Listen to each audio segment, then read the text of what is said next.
ओडिशार प्रस्तावित प्रकल्परू जेएसडब्ल्यू ओहरी जा खबर में प्रतिक्रिया रखिंट बांकी विधायक देवरंजन त्रिपाठी।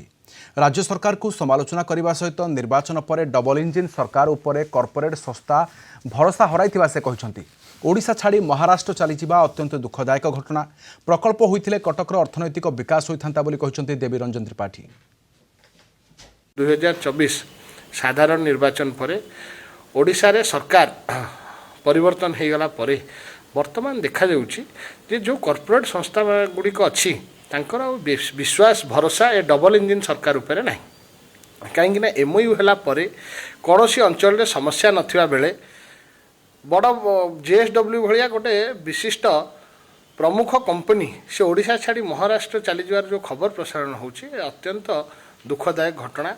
अंचल अर्थनैतिक अभिवृद्धि होता सामग्रिक भाव कटक जिलार विकास होता अर्थनैतिक विकास होता एवं ओडिशा परिप्रेक्षी में आपन जो देखिए जेएसडब्ल्यू भाया प्रमुख कंपनी भारत वर्षर लीडिंग कंपनी जदि से मैंने गोटे स्टेट रु चली जाए गोटे बहुत बड़ नेगेटिव इम्पैक्ट सृष्टि हम कॉर्पोरेट वर्ल्ड।